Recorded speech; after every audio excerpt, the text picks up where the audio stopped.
하나님 말씀 로마서 3장 9절부터 20절의 말씀입니다. 로마서 3장 9절부터 20절 말씀, 신약성경 243페이지가 되겠습니다. 봉독하겠습니다. 그러면 어떠하냐? 우리는 나으냐? 결코 아니라. 유대인이나 헬라인이나 다 죄 아래 있다고 우리가 이미 선언하였느니라. 기록된 바 의인은 없나니 하나도 없으며 깨닫는 자도 없고 하나님을 찾는 자도 없고 다 치우쳐 함께 무익하게 되고 선을 행하는 자는 없나니 하나도 없도다. 그들의 목구멍은 열린 무덤이요 그 혀로는 속임을 일삼으며 그 입술에는 독사의 독이 있고 그 입에는 저주와 악독이 가득하고 그 발은 피 흘리는데 빠른지라.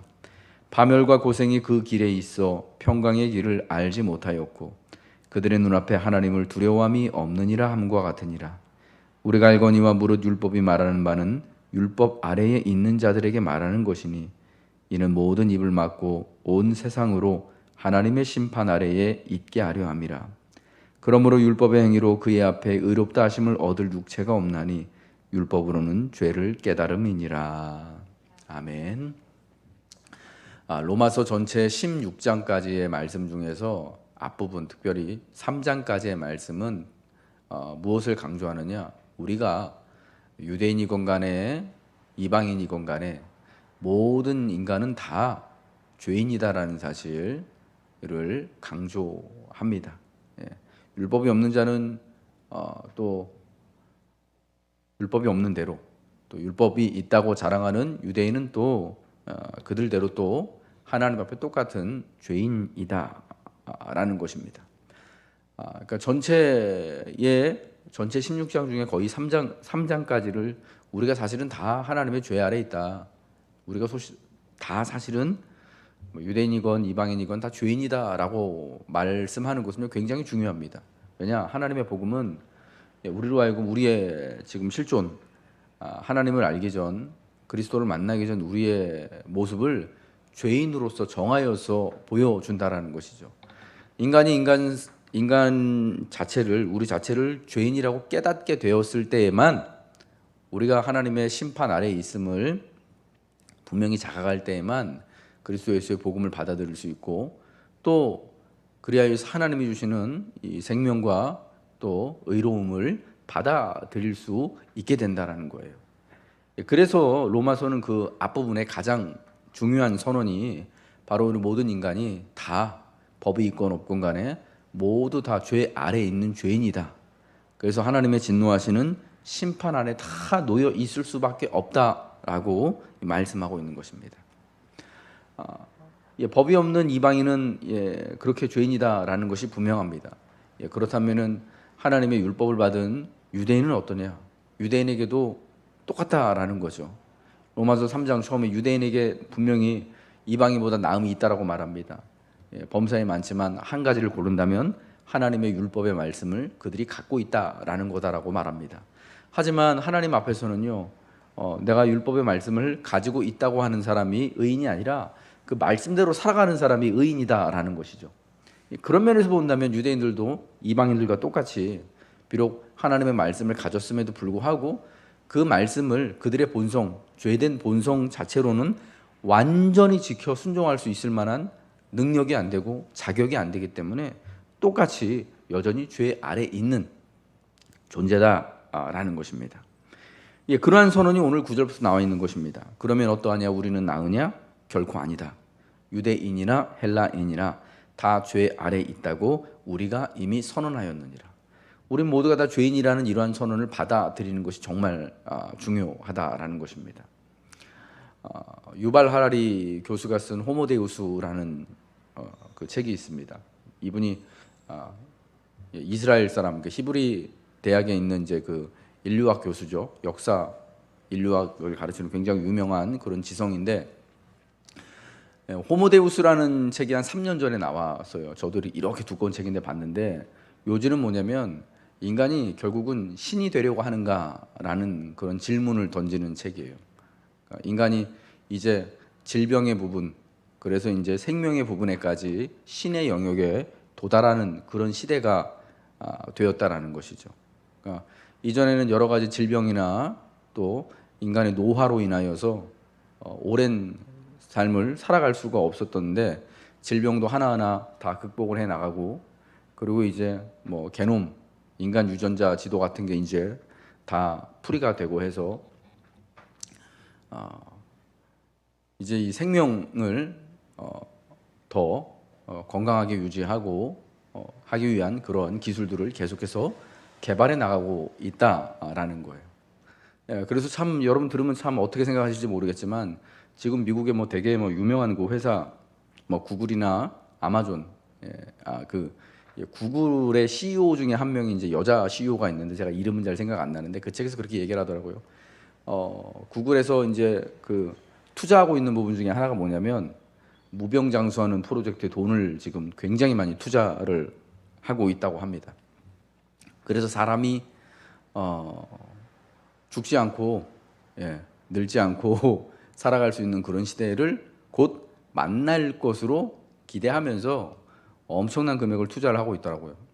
뭐 이런 것들을 보면서 인간이 결국 신이 되려고 하는가라는 질문을 던지는 게 호모데우스라는 그 책이에요. 그런데 그 유발 하라리 교수가 그 책에서 이제 신이 되려고 하는 인간을 이제 이야기하면서, 그러나 이러한 것들은 모든 인간이 누리는 것이 아니라 사실은 그만한 것을 다 감당할 만한, 특별히 경제적으로 여력이 있을 만한, 그러니까 몸이 아프면 지금도 그렇잖아요. 질병이 걸리고 몸이 아프면은 분명히 그 질병을 치료해 줄 수 있고 다스려 줄 수 있는 의학이 있고 또 그에 대해 맞는 또 약이 있지만 돈이 있는 사람만이 치료를 받거든요. 그와 마찬가지로 뭐 이제 신의 영역까지, 그래서 생명도 자기 마음대로 이렇게 뭐 몸에 있는 장기들도 갈아 끼우고 다 질병도 암 같은 질병도 이제 다 극복해 나가고 자기 유전자를 통하여서 이제 이미 미리 자기 장기나 이런 걸 다 만들어 놓은 인간이 뭐 그걸 다 누리면서 살아갈 수 있는 사람들은 아무나 그렇게 하는 게 아니라 정말 뭐 아마존의 제프 베조스 같은 그런 CEO들, 뭐 돈이 막 어마무시하게 많은 그런 사람들이나 가능하게 될 거라는 거죠. 그럼 이제 나머지 인간들은 어떻게 되는 것이냐? 이게 또 그 책의 또 질문 화두 중에 하나가 되는 건데요. 그러나 여러분, 인간이 아무리 이 죄와 생명의 문제를, 그러니까 사망의 문제를 정복하고 극복하기 위하여서 오랜 그 인간의 역사 동안에 노력하고 수고해 왔지만, 지금 그래서 우리가 뭐 대단한 일을 하고 있는 것 같지만 질병을 많이 정복하고 그리고 이전 세대보다 더 무병 장수하는 것 같은 그런 상황 가운데 있는 것 같지만, 여러분, 인간은 여전히 사망 아래에 있습니다. 여전히 죄의 영향 아래에 있다라는 것을 우리는 분명히 직시하고, 이 문제를 우리의 스스로의 노력이나 힘으로는 해결할 수 없다라는 것을 알아야 한다라는 것입니다. 그 옛날에도요, 우리나라 조선 시대, 고려 시대, 뭐 서양으로 하면 뭐 중세 시대에도요, 사람은 특별한 질병이 없다면은요 노화의 과정을 겪지만 90세 이상까지 살았다라는 거예요. 뭐 우리가 알고 있는 뭐 중세 시대 이제 신앙인들, 이제 주로 이제 뭐 서양 사람들을 우리가 이제 예수 믿는 사람들하고 이제 친숙하잖아요. 그런 분들 90 이상들 살아 왔던 거예요. 제가 지난달에 이제 그러니까 이번 달 그 추천 도서로 추천해 드렸던 토마스 아켄피스라는 그 신앙인, 이분 중세 사람이거든요. 그러니까 루터보다도 훨씬 이전 사람이에요. 종교 개혁을 했던 이분이 연세가요 거의 90이 넘어가지고, 그러니까 90이 넘어서 지금으로 쳐도 굉장히 장수하는 삶을 살다가 가신 그런 분입니다. 그 옛날에요. 그때가 우리나라 고려 시대 정도거든요. 우리나라가 조선 시대만 해도 조선 시대 남자들의 평균 수명이 40이 조금 더 되었던 거예요. 40살. 그런데 뭐 그 배 이상을 살았던 거죠. 여러분, 그런 걸 보면요, 자연 상태에서 인간은요, 비록 이제 노화가 진행이 되어지지만 특별한 몸의 질병이나 이상이 없으면은 90살 이상 거의 100세까지 사는 게 옛날에도 그렇고 지금도 그렇다라는 거예요. 그러니까 지금 뭐 우리가 질병들을 발견해내고 그걸 뭐 극복해내는 신약을 개발해내고 뭐 이런저런 뭐 안티에이징 기술 이런 게 있어가지고 뭐 이제는 뭐 100세 시대가 됐다라고 하는 이야기들을 많이 하고 다들 그렇게 살 것을 기대하고 있는데, 사실 예전에도 그렇게 살아하셨던 분들이 지금보다 수는 적지만 있었다라는 거예요. 예, 물론 이제 인간의 이제 기술이 점점 발달하게 되어지면은요, 그 수명이 점점 더 늘어날 수도 있을 것입니다. 그러나 중요한 건요, 그렇다고 해서 그게 영원하지는 않다라는 거죠. 예. 또 거기에 또 그런 기술이 나오고 또 그러한 이제 힘을 갖게 되는 것에 반대급부로 분명한 우리가 생각하지 못했던 부작용들이 분명히 일어나게 될 것이다라는 사실입니다. 오늘 우리가 겪고 있는 이 코로나19 이 전염병이 이 사실은 그러한 우리가 지금까지 이제 축적해 왔던 인류의 어떤 기술이나 지식에 대한, 그래서 이제는 우리가 정말 모든 것을 많이 다 정복했다라고 말하고 있던 우리의 어떤 지금까지 쌓아온 역사에 대한 기술에 대한 부작용 중에 하나잖아요. 더 편리하고 더 좋은 더 편안한 삶의 환경을 살아가기 위하여서 인간의 욕심대로 자연을 개발하고 탐닉하고 사용한 것에 대한 그 보답으로, 그에 대한 결과로서 자연이 이러한 변형 바이러스를 인류에게 지금 딱 가져다가 준 거예요. 어떤 분은 그런 얘기를 하더라고요. 코로나 바이러스가 우리에게 질병을 갖다 주는 바이러스지만 지구 전체 생태계로 봤을 때 사실은 인간이 활동하는 것을 통하여서 지구의 생태계를 굉장히 위협하고 망가뜨리고 있잖아요, 지구 자체를. 그래서 지구 자체, 생태계 자체에서 봤을 때는 인간이 사실은 그 생태계의 바이러스다 라고 이야기를 하더라고요. 그래서 그 바이러스를 퇴치하기 위해서 지구라는 생태계가 만들어낸 백신이 코로나다, 뭐 이런 뭐 참 듣기에 참 씁쓸한 뭐 이런 얘기를 하는 것도 들었습니다. 근데 여러분, 이 모든 상황들이요, 우리를 사실은 하나님 앞에요 겸손하게 만드는 거예요. 예.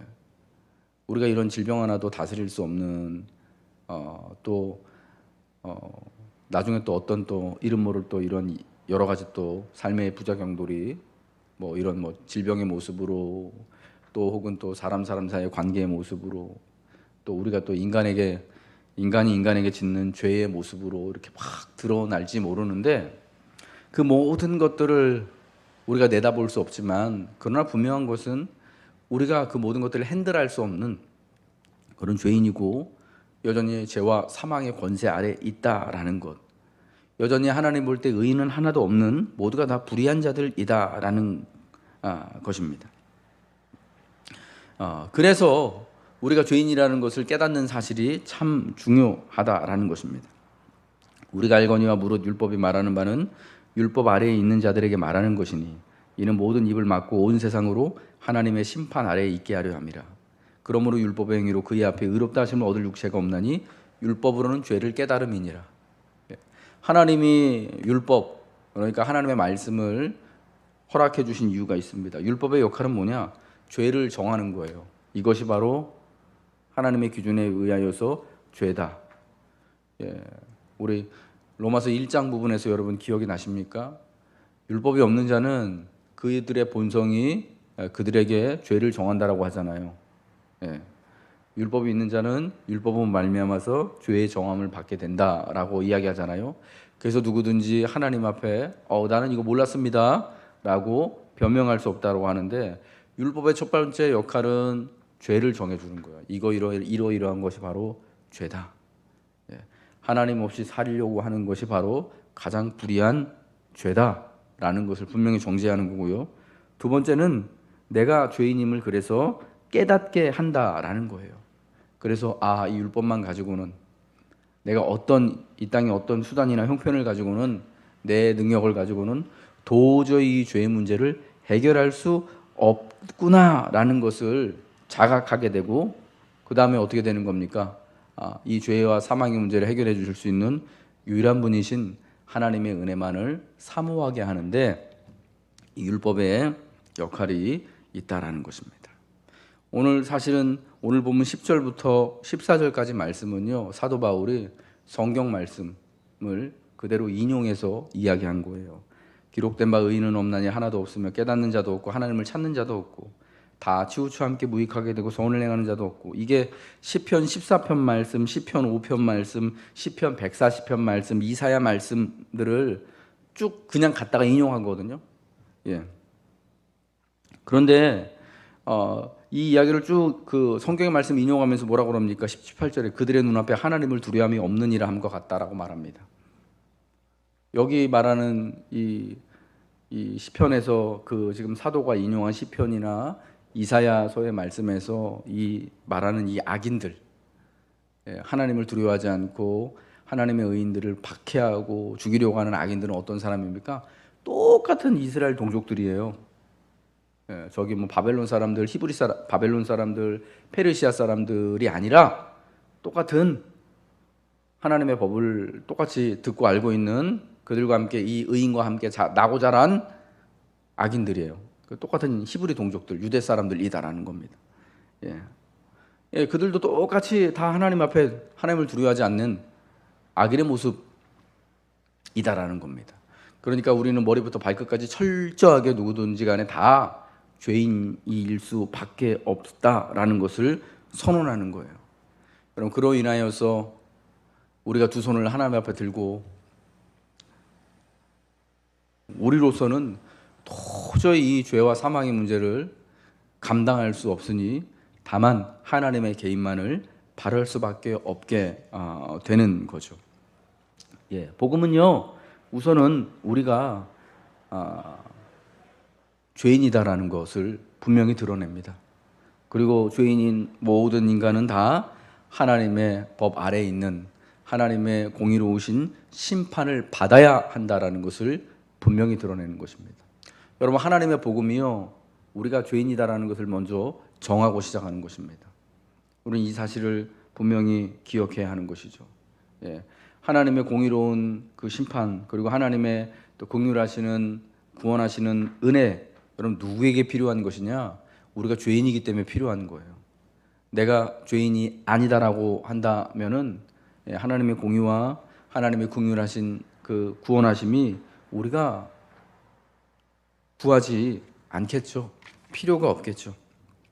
다만 은혜는 뭐냐? 다만 복음이 뭐냐?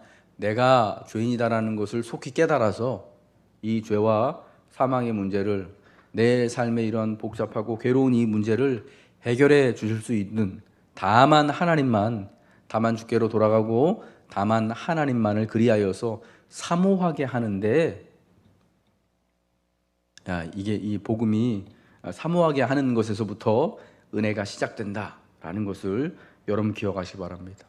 우리 역시도요, 죄인인 거죠. 하나님 앞에 의인은 기록된 바와 같이 한 명도 없거든요.